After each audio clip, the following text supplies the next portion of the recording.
Hey everybody, it's Aaron here with Robert, and welcome to Get Your Geek On's review of Ms. Marvel, episode 3. Right?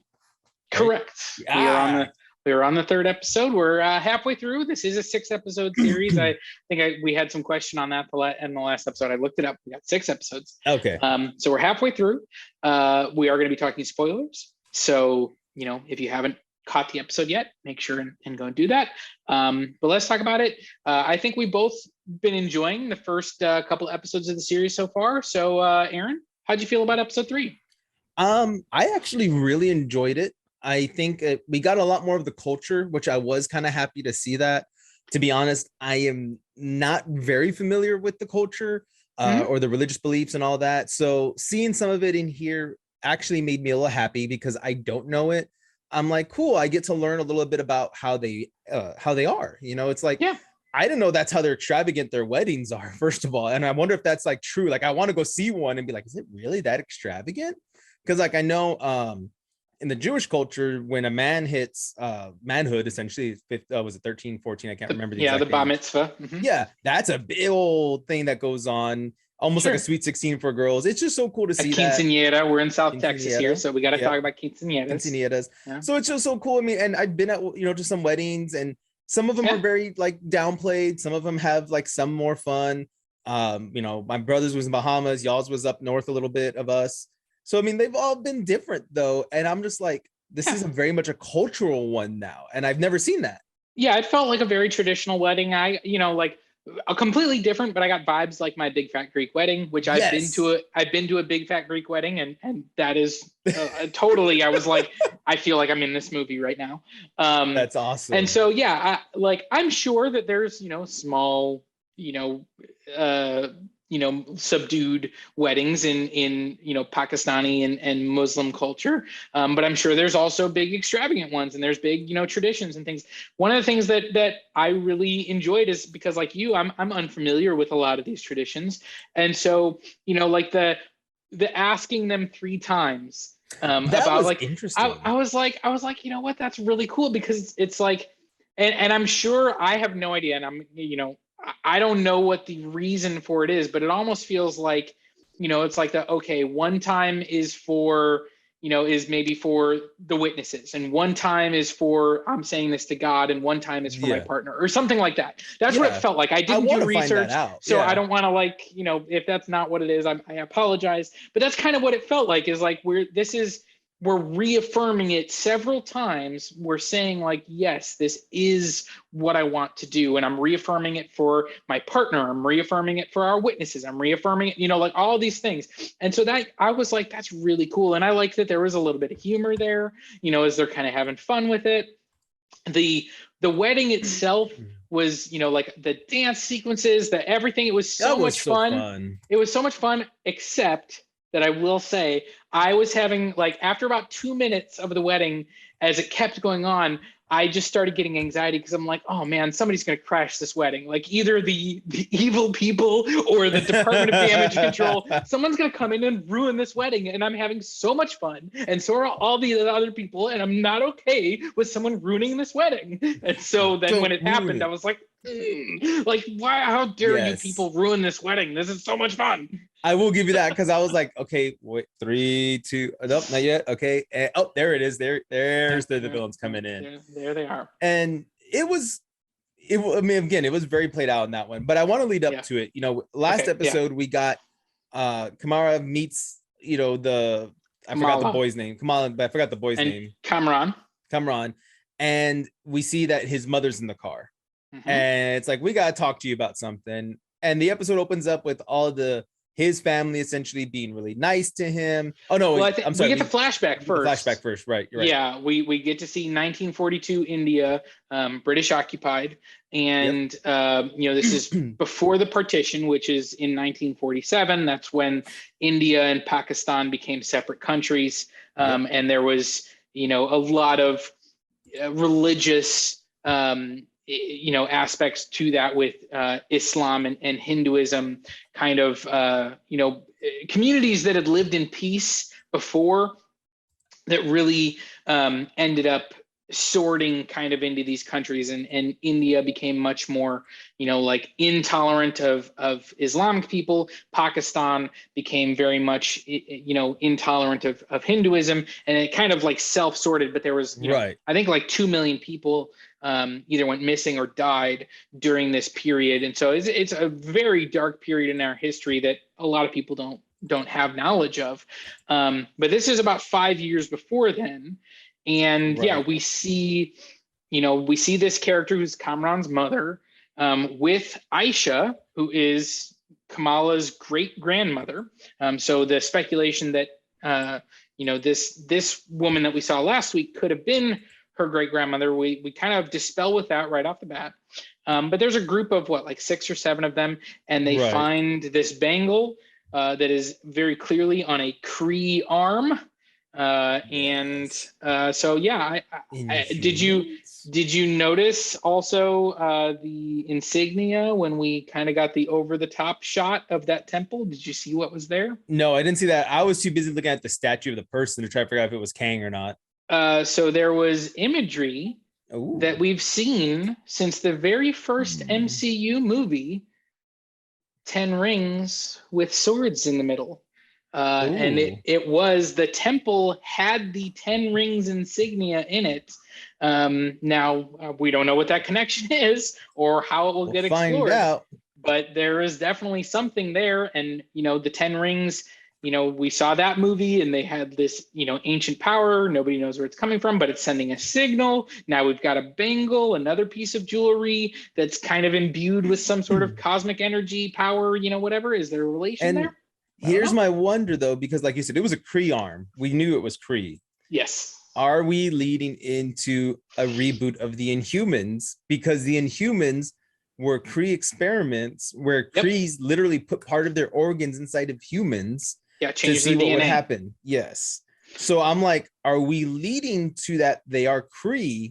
And if they're part Kree, are they Inhumans? I wouldn't mind giving the Inhumans another chance, but doing it right. Now that Kevin's going to have control of all of it. And if they do, it feels like they've done something different than Terrigen Mists. They've said, maybe you just need to come in contact with some sort of Kree technology or something like that. Right. And that unlocks your potential. So it's very possible. Okay with. Yeah, it's very possible that is what they're doing, and they're going to build to her being an actual Inhuman. Right. But it could also be, the explanation they give in this one is that they're from a different dimension, the newer dimension, and they've been banished to Earth. And so they're kind of dimensional beings, if you will. They're genies. And so, yeah, could that be the explanation they go with as well? It could. I'm really not going to be too tied up or care too much one way or the other. I think that it's clear we're getting some sort of connection to Kree, which, is certainly part of her connection as being an Inhuman and being part of these Kree experimentations. That's part of her connection to Carol Danvers and Miss Marvel, and Captain Marvel. And so, having this connection that's still with the Kree, I think is important because that's, still going to tie her in with Captain Marvel. And so, how they establish it specifically, I'm not sure that it matters as much, but we do see in that flashback again, Aisha takes the bangle, gets separated from the rest of the group. They never see her again, or at least that's what they tell Kamala.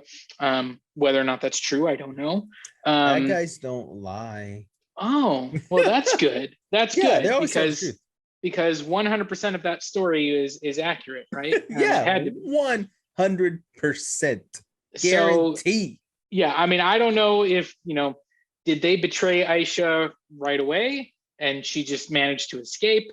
Like, or do we have some details left out of the story is what I'm saying. But certainly in the present day, they're presenting themselves as they just need Kamala to help them. We just, we're going to tell you all this stuff and we just need you to help us to get back to our dimension. You've got this, this bangle that's going to help you tap into this power, which is the only way that we can do it. And so just please help us. We're so helpless and we just need your help. We just need your help. And, they're very friendly to her. You find out they're all about 100 years old, except the son, who's only 17. And it goes from there, though. I did like that moment where they said that, and Kamala was like, "Oh, thank God." Yeah, because it's like, oh, mom and dad ain't gonna like this. Yeah. No, this guy's 100 years old. Yeah, he's just a child though. Like compared to us, he's like 117. Yeah. That's all it is. But we're 140. Right. So right. Yeah, exactly. But yeah, I liked that. It was funny. I mean, I like that whole interaction, and then we get the whole part, like the whole episode I liked, but I think one of my other favorite parts is where the DODC walks into, I forgot what they call it, their temple, the mosque. Mm-hmm. And you see the girl, her friend, Nakia. I see them terrible names, people. Nakia come up, and I like how the guy's kind of like I don't like you here yet. And they're saying that, we need to investigate and all this. And then they tell the soldiers to fan out to find out what's going on. And she steps up saying, you need a war. I'm on the board. And you hear in the background, we're still counting. Okay, potential board member. But our polling's good. I feel confident. Yeah. That was a cute part. But then I loved how she put the girl in her place. Like, you want to do this, you need a warrant. That was a lot of fun. And I love the Department of Damage Control agent being like, "Oh, are you all read up on your U.S. code?" She's like, "Law and Order," but I'm not wrong. Law and Order reruns, but I'm not wrong. And it was so wrong. I'm like, you know what? That is true. Yeah, I like that scene. Again, all of the additional like secondary characters and everything. I feel like they've been so well fleshed out. Like her family, her friends, Bruno, Nakia, even Kamran. Yeah. I feel such a connection to her community. I think they've done a really, really good job establishing this community, establishing the people within it, having her have the, whether it be Nakia or the other members, like people of her family or other members of the community, talking about this hero Nightlight, which I love that she's like, can we get away from? I'm trying to get away from that name, right? But like talking about it, and like there is this element of like she's bringing increased focus on us. She's bringing this is this is a bad thing, and she's wrestling with that, like and I loved her little conversation with I don't know the name, is the equivalent of a priest. That's not the name of it in Islam, and I feel bad that I don't know the name of it. But I love when she kind of asks him about it, and she's like, I thought it would be pretty cool to have somebody in our community that fights for us, like that. She's trying to like kind of justify, but you can see her perspective coming through. And I really liked all of that. I like what they're building to. I love the, like where she gets Bruno's help. They get to talk a little bit about him, like possibly going off to Caltech and what that's going to look like. I love the little interaction that he has with the dad, where he is talking about the little treat that he's going to buy that his wife doesn't want him to have, and I'm going to read the story, and all this stuff. Like again, it's just like there's so much happening in the background that it seems like they're taking the time to make us care about these characters, and so that at the end, when Bruno goes in to try and help her and gets injured, you feel like it's like, man, I feel for Bruno, and you see the betrayal on Nakia's face when she finds out that Kamala is or Kamala is this girl that has these powers, and she's like, you could feel the betrayal of like, why didn't I know? Why didn't you tell me? Like, I'm your best friend. And it's just like, it feels so real. It feels so lived in. It feels so authentic. And that's what is helping it to kind of stand out from some of the other stuff we've seen, even in the MCU.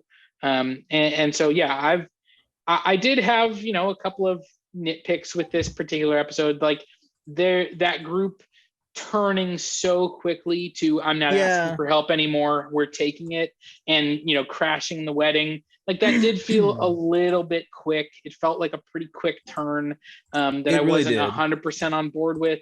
but I understand we got to get there. We don't have all day, if you will, right. to get to this. I liked Kamran's choice to, kind of warn her, to try and help her. I was on board with all of that. So ultimately, I think I still am really enjoying the show. And I think what's making me enjoy it more than anything is just how authentic the entire community feels. Right. And it sounds like, based on the end of the episode, we might be heading off to Karachi in Afghanistan for our next episode. And so getting kind of a different setting, seeing, Kamala, who presumably has never left America, let alone New Jersey. It makes you wonder if she has a passport then. Being completely out of her elements. I'm interested. Yeah, I mean, and I agree with you going with I kind of want to touch on that. That was probably my weakest scene, where the villains do come and crash the wedding, because everyone's like, oh, we saw you pull the fire alarm, but you didn't see like 4 or 5 differently dressed people come in here that probably no one recognizes. I mean, you could argue it's a big wedding, blah, blah, blah, but everyone's in bright colors. They're in obviously darker colors. So it's like, well, I don't think, I think the only person that came in before the fire alarm was pulled was obviously Kamran, and then the mom. Right. And then she pulled it. And so then you could say there's chaos, everybody's running, maybe you feel like maybe, if you see someone that you don't know, either it's from the other side of the family, or they're, maybe they work there, or there were other weddings going on. That's clearly true. As we saw on the outside. The poor little woman, I know. And so, I think it's one of those things where you can let it slide. I see your criticism, but I also feel like the story we're telling is, Kamala's an outsider, and people are going to have questions for her. I need somebody to let me borrow their wedding. I'm pulling the fire alarm and having like random people come in, and we will see what happens. I'm sure no one will have any problem with letting you do that, just for your own peace of mind and experimentation. Hey, science. It is for science. We got to know what happens. Mm-hmm. Yeah. But I do like that at the end of this too, we get to see the other girls. Oh my gosh, I'm terrible with names. Nika, the girl, the best friend. Yeah, Nakia. I always want to say Nika or Nina. Nakia, when she sees that, like, wait a minute, you have powers. Mm-hmm. And I like that now she's kind of trying to address, like, I'll tell you later. He's injured. Help Brian. I mean, Bruno. It's Brian. The other guy calls him Brian. I mean, that's his name. Yeah. But yeah, we see Bruno injured, and she's just like in shock, like, oh my gosh, what's going on here? And Bruno's going to try to fill her in probably of what's going on. Yeah, I feel like the next episode is going to be heavy on Kamala and her mom, but we might see some scenes with Bruno and Nakia as well. I would like to see it because the family knows about both of them by now, I'm sure, or at least knows about Bruno. So I'm wondering if they're going to try to interrogate him to see, like, hey, where did she go? Why is where are they at? I'm wondering at the lengths they're going to go to, because like you said, it was a quick heel turn, so it makes me wonder, like, are we going to show off Ruthless, or are we going to show off like the son trying to step in and be like, no, don't do that, let's be reasonable? And I don't know, you can argue a lot. It'll be interesting too, because now that whole group, including Kamran, have been captured by the DODC. Yes. And so we'll have to see how that plays out. Is that going to be confrontational? Are we going to get like an escape, a fight? Are they going to try and manipulate Kamran, and maybe he's going to, accidentally give up information on Kamala or something? I don't know what it could be or where it could lead. And that's kind of why I'm enjoying the show as much as I am too, is I don't have a lot of expectations. I'm like, just give me more. I'm enjoying it.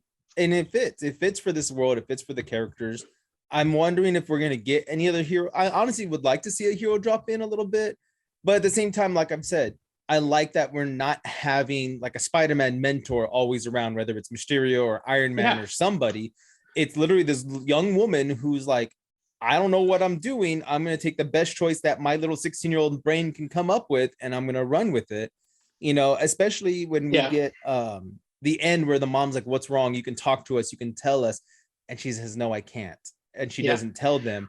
And which is, again, the reason it hurts is because they've established that relationship so well over these 3 episodes. Is like, because you get this feeling like she doesn't like keeping secrets from her family. She No. does have a very close relationship with them. She wants to tell them, but she also, feels like she can't tell them. And you can tell, in this moment where maybe the mom should have been livid with her, should have been like, you ruined your brother's wedding, like we could have gone down that road, and that's not the road she went down. It was a concerned mom. It was, let us help you, tell me what's going on, all this stuff. And so the fact that like we're on the side of the concerned mom who just wants what's best for her daughter, but we're also on Kamala's side where she doesn't want to endanger her family by telling them the secret and everything, and so it hurts when you get that moment where it's like you could tell her but you just can't. Exactly. Now, to address something else that you said as well, I do think we will get some sort of cameo from another hero. Captain Marvel. It might be, or it might be, she's off planet, so it could be someone totally different. I would love, like Scott Lang seems to be popping up in reference in like all of these shows. Like, the fact that, Ant-Man was, in the Rogers the musical at the Battle of New York, even though Ant-Man wasn't actually there, or that he's doing these podcasts or whatever. Like, I think it's entirely possible that maybe he'll show up, and I'm kind of looking forward to starstruck Miss Marvel next to a hero that she's like a big fan of, and you're like, oh my gosh, it's you, like that kind of. So I could be on board for that. I could enjoy that quite a bit. And we'll see where the story leads. Again, we're halfway through. We've gotten some hints of her powers. We're seeing, like there did seem to be kind of a reactionary nature to her powers in that fight where, when she gets scared or feels threatened, it's almost like it's instinct to protect herself with these things. And so that's kind of an interesting aspect of her powers as well. And so I'm looking forward to it. And I'm kind of curious on it. Speaking of that, like it's a reactive thing. When she hits the frying pan on a piece of metal, it reacts because she's scared, like you said. So it's one of those, like, I like that we're not fully like knowing how her powers work still. And I'm kind of hoping we do see somebody. Due to the time frame, I would have loved to have, and we're never going to have him. Well, can't say never, but we probably won't get him. Would love to see the original Captain Marvel kind of come out and start being a mentor figure to some of these people. But since we kind of, it was a female versus a male, and she was a scientist versus him being, I believe, a soldier in the comics. The character that Captain Marvel is never going to happen. I'm just going to lean towards it unless we do multiverse. The multiverse does something, but I don't know. I would love to see somebody come in and show her, like, here's the manual. But like I said, at the same time, I would love to just grow up with her powers too. Like, let's watch this journey together of what are my abilities. I think that she's gonna get some of that when she, goes with Nani. I think that, like when she, has these conversations with her grandmother, I think she's gonna get a lot more information. I did love the moment after Bruno gets hurt when we see the big fist, which is like, that's what it looks like in the comics, except it's not glowing. It's just like she's able to, do that with her body. So seeing the big fist that just like wipes out, the entire group really quick. I thought that was pretty cool. I enjoyed that visual. I thought it was really nice callback to the comics. So I thought so too. I thought that was amazing. So, we'll go from here, see where it goes and see how well it plays out. I'm still excited to watch it. Kenobi's finished. So now we got a new show we're going to keep up with every week until it's done. So 3 more weeks of that. But on that note, let us know what you think down below and follow us at officialgygo at YouTube, TikTok, Facebook, all that stuff. On that note, I'm Aaron, and that's Robert. This is Get Your Geek On, and stay geeking. Get your geek on. Bye.